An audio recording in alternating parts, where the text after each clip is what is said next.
Hello, everybody. Welcome to Betway's Way to the Win. We're at Turffontein Racecourse. Well, that's our preview, and we look forward to 8 races, good action, good horses running, and hopefully we get you some winners. First of the 8 races is a Juvenile plate, and we'll talk about that in just a moment. You're reminded that we're doing it Friday morning, so get a much closer look if you can in terms of card changes, scratchings, those sorts of things, so you know exactly where you stand.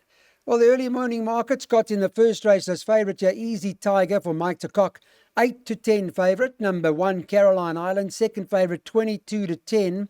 And 3 to 1 about Glastonbury as the third choice. They've all bumped, they've met through collateral or direct. We'll talk to Daryl about dissecting the opener.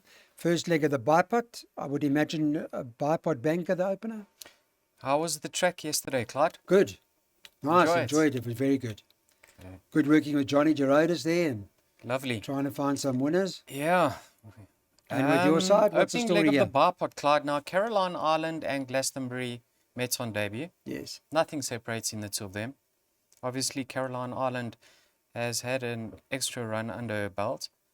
Now, in that very same race that Caroline Island and Glastonbury ran first and second was a horse called Jackpot, right? Yes. And Tony Peter made it clear that out of the 3 runners, Jackpot would need further. Jackpot wasn't an 800-meter horse. So what happened? Jackpot had another run, and then last time out, over 1,000 meters, which is probably the best Jackpot we've seen to date. Yeah. Easy Tiger beat Jackpot on debut over the 1,000 meters by further than what Caroline Island and Glastonbury beat Jackpot over 800 meters. Right. So based on that, listen, horses don't run on paper. Absolutely not. But based on that, I'm happy with Easy Tiger being my banker in the opening leg of the bipods. And I think she'll actually go back to back. Guess who's running on Sunday in the opener? Jackpot. Jackpot, yeah. All right, so in this case, we're going with Easy Tiger as our bipod banker, or one of the bankers anyway. And then we're bankering later on in the third race, that horse up the ante. He's another bipod banker for Daryl. It's a cost of 24 Rand.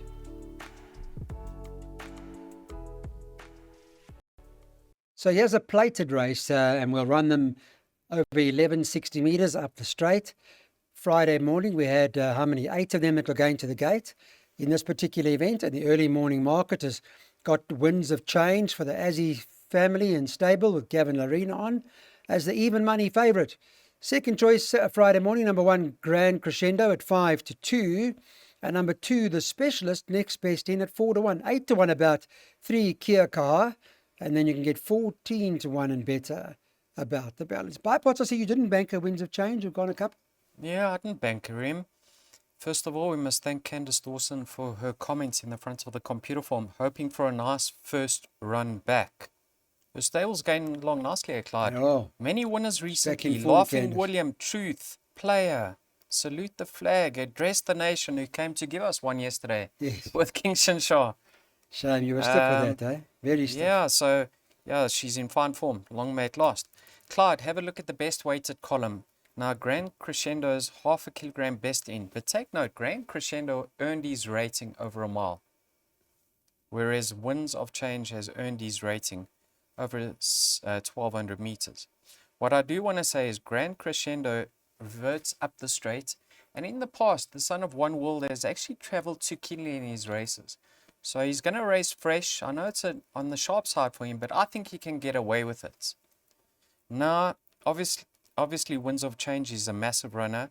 We expected him to win in manner in which he did last time out. I mean, he started 1 to 7 odds on. I know the form line's been frank, but I'm a little bit wary about that form line. And like I say, he won the way we expected him to win. So let's see how it goes. I think he's taking on a very nice horse in Grand Crescendo. I expect him to fight it out. The specialist, he's third best weighted. Kind of lost the plot recently, hasn't he? I wouldn't be surprised to see him get the ungehandest cut of all very soon. Yeah, so 1 and 4, I expect us to double up in the bipods, and we'll certainly survive the PA. Okay, place accumulators. So 1 and 4 in the first leg. Daryl playing it safe. He does like this horse Grand Crescendo. And that PA cost 144. Okay, now it's a maiden class field, and this distance of 1,600 meters. In this race, there are 11 of them that are going to the gate. Some nice sorts that are running here. And number 1, Mountain High. Back favourite again, 14 to 10. Second choice, 11, Hollywood Madam is 3 to 1. 7 to 2 about number 3, Up the Ante. And then we can get 17 to 2 about number 3, The Mightiest. 14 to 1 and Better the Balance. Now, we do like Up the Ante. We've selected that as our insure bet of the day. And here's a look at Up the Ante's last start, up the straight, Daryl on the rail. Yes, with the white cap, Clyde. You can see she's under a ride over there, but she just stays on throughout the running of this race. This was her second run after a rest, over 1,200 meters. She was dropped in from the worst draw. I think she's going to love the step up in trip. Up to a mile now, Clyde, having her peak run. Yeah, she does look like she'd be the one to beat over here. Richard Ferrier is going to be riding Up the Ante. Mountain High, oh, well, I know we've been with her a number of times. Last time, Pierce said he thought there was something wrong, and then Yes. she took off at the end, Yeah. and she almost won it. I mean, she nearly got there. That's the reason why I played to beat her last time out with Gimme Passion. I've just had enough of her. Listen, she's going to get it right one of these days, but I can't rely on her, Clyde. Surprisingly, Pierre did say that he felt something amiss, and then she found a second wind, and she Yeah. flashed up late. Yeah, she's got obvious claims, but do you really want to rely on her? Personally, no. Up the Ante, Clyde, her full sister going up won a listed race over a mile. Her half sister by Captain Al, Do Angels Cry, won over 2,000 meters. Here's a filly. She's only having a third start on the high-felt, going a mile for the first time. She's going to love it. Then you've got Joe Somers' filly. Lovely debut, Clyde. I just had a look at her breeding. Now, her sire was a sprinter. Her dam won one race over 1,000 meters. Yet her half-brother, by Trippy, won over 2,000 meters. Maybe she ran above expectations. There was no support for her on debut. She started 50 to 1. A lot of scope for improvement. Maybe she might just need one more. If she happens to win, I hope Joe Somer takes it easy on me in the post-race interview. And then the Mightiest. If you're playing trifectas and quartets, Clyde, lovely to see the way the Mooring brothers have winners midweek. She can feature. But yes, I believe Up the Ante's got a lot of scope for improvements, and she'll love the extra. She does look like a nice horse. Hollywood Madam looked like a nice horse on debut too. Banker 3 for Daryl, the first leg of this pick 6. We're going with Up the Ante in the weighted to win pick 6. Couple of boat races later on, as you can see, and that's a 980 Rand per. And we were very unlucky on Thursday, going out the last leg, a short head to win 20k.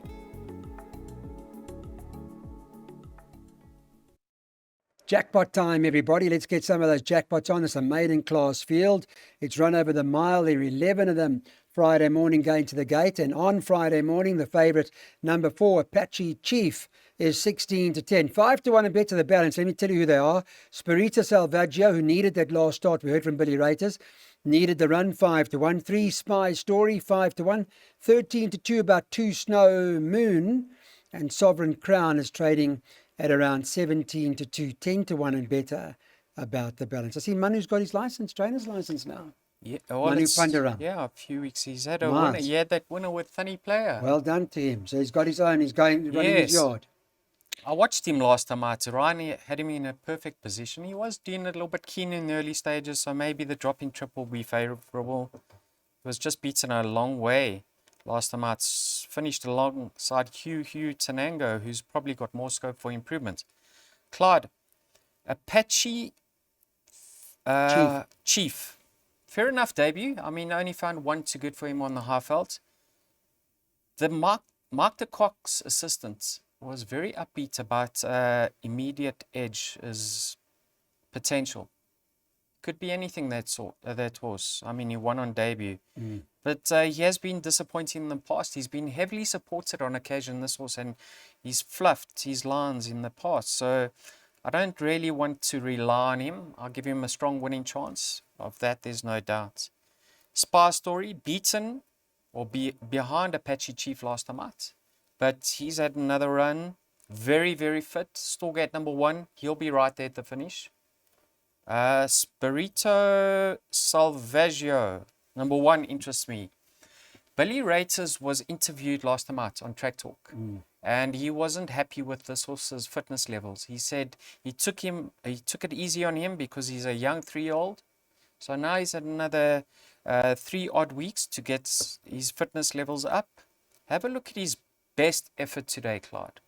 It was on this Turffontein stand-side track when he ran behind Bacchus on debut. He's having his peak run now. All he has to do is overcome that tricky draw, and I think he'll fight it out. But I haven't stopped over there. I've included Chieftain Shield, Brigham, number 9. I've gone wide, Clyde. Open. So what's your first choice then? Spirito or which one? Spirito, Spy Story, Apache Chief are my top 3. I'm leaning towards Spy Story because it could have a lot of luck in running. All right, so it's an open race. As you can see, first leg of the Jackpot, we've got quite a few in here. And that Jackpot, $140. Welcome everybody onto this Pinnacle Stakes, and we're going over 2,400 metres in this event. 8 of them that are lining up and that will go to the gate. You're reminded, of course, about the 069-164-3272 WhatsApp number. Send your name and ID number to be part of the WhatsApp group, and we can communicate with you that way as well. There's the QR code for you to open your Betway account. Now, the market in this race has got the following priced up. Zeus is favourite, 15 to 10. 4 Marauding Horde second choice at 22 to 10. 28 to 10, 3 Razor Hallelujah, and you can get 8 to 1 and better the 3 of them. Those 3 or there more? I just went with 2 runners here, numbers 1 and 4. Okay. Now have a look at the best weights at column. Zeus comes up trumps, a kilogram ahead of Razor Hallelujah. Clyde, they've met so many times in the past. There's not going to be much separating the 2 of them once again.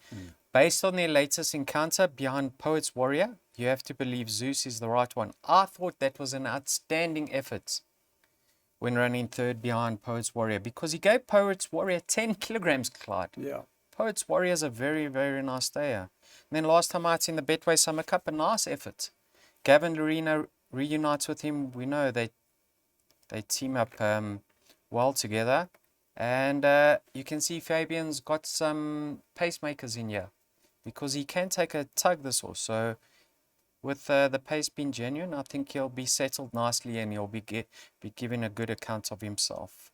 Crimson King, I think he might just need one more. So I've backed up Zeus with Marauding Horde.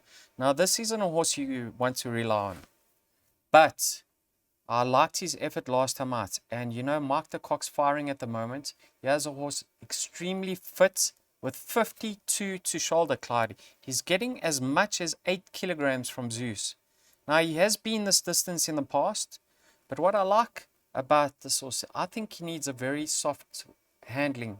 And Nathan Klink, I think, will just nurse him into the contest when it matters most. So I actually think Nathan will suit him. You know, he runs for Marco, this horse, and he runs for Cabello. Yeah. Both are hand riders. They're not too vigorous. Do you think he'll stay this horse? Yeah, he'll stay. He will stay. He will stay. The reason why he never stayed behind Poet's Warrior, that was a week later, and that run came way too soon. You can put a line through that. Okay. Clyde, 8 kilos in his favor. I know you don't want to be putting your rent money on a horse like this, but he's going to get it right one of these days. Okay, we're going the 2 of them then. Zeus and Marauding Horde in the first leg of the second Jackpot. By second leg, 1 and 3, and then we're loading the last 2 legs. This race now is a conditions plate, and it's over 1,600 metres, and 7 of them that line up in this event. In terms of the market for race number 6, we thought 2 horses here, Beating Wings and Let's Go Now. The market's got Let's Go Now in the red. It's trading at around 19 to 20. I don't know if it'll harden or drift. We'll get Darryl's view on it in a minute. Will he meet again? Second choice at 5 to 2. Beating Wings, number 1 on the card, is priced up at 9 to 2. Got loads of ability. And 8 to 1 about number 6, Happy Mo. It's double figures about the balance. Let's Go Now the right price, or we're going to drift? On paper, she should actually be shorter. Right. She's slung in over here. She's 5 pounds or 2.5 kilograms best in. She's in cracking form. She's got fitness on her side. A lot is in her favor, Clyde. She should really take all the beating. In saying that, she's taking on a very, very nice filly in Beating Wings. Yep. Now, one has to put a line through her last starts in the Betway Summer Club. Clyde, you know, look at how far she was beaten. Yeah. And look how consistent she was prior to that. She's a really, really nice filly she came back in her seasonal reappearance and she got the better of Frances Ethel. I know they were having her prep runs, but even in her penultimate start, she was prepping for the Betway Summer Cup when she ran second behind White Pearl.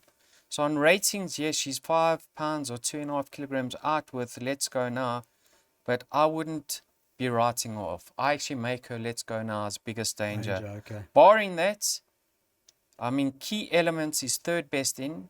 She is 6 kilograms out with Beating Wings. That makes her 8.5 with Let's Go Now. And then Willie Meets Again. I know she's unexposed. But yeah, she needs to raise her game and she can potentially do so. But I think the two best weighted fillies will rise to the top of here. You know, the cream does eventually rise to the top. Occasionally. It does. Yeah. Eventually the cream does So rise I to think the top. a nice exacta box of here. Maybe we get the better of Let's Go Now. Maybe they run 1 and 3 and we show a nice profit. Okay, well, Beating Wings is one of Daryl's choices. Don't leave it out, albeit Let's Go Now in the red to win this race.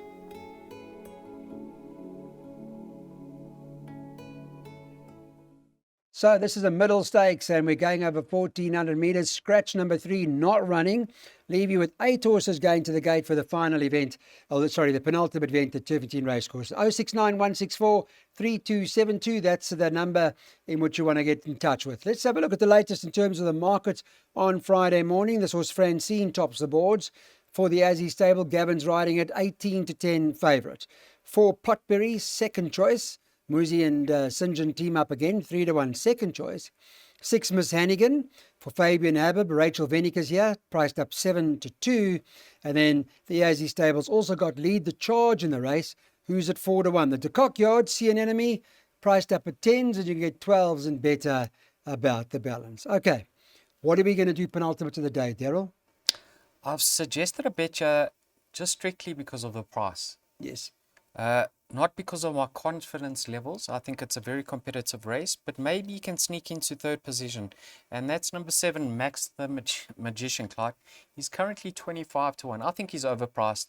He's around 7-2 for a top 3 finish. Yeah. I think the race will pan out well for him. Stallgate number 2, Miss Hannigan's got a lot of pace on his inside. So if he breaks well, I expect him to sit up behind Miss Hannigan. And I think he's got a chance of running into the money. In saying that, I do like Miss Hannigan's chances. She is my top pick. Have a look at the best weighted column.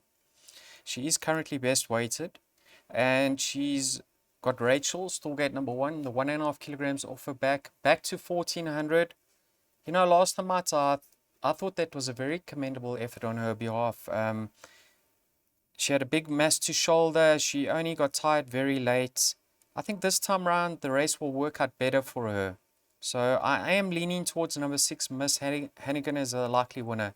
Then you got Francine, number 5, the current favourite. She's been nothing but impressive since returning from that rest. Her return on the high fault, she was ridden patiently.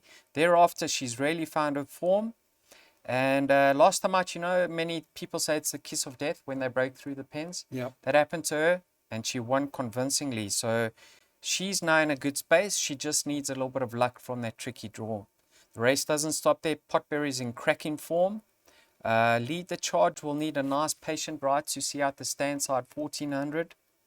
So yeah, all of numbers 2, 4, 5, 6 and 7 have got strong chances over here. Suggesting a place bet on number 7. My top picks, number 6 though, Miss Hannigan. Okay, well, there you go. That's the one to beat, Miss Hannigan. Spaghetti. But yeah, Max the Magician. We're taking some of the 7-2. The first 3 comes out of the Pomatera's Jet form, who came out directly to win, and so did Radicho, so that form's not too bad. So we'll focus some of that on the place money.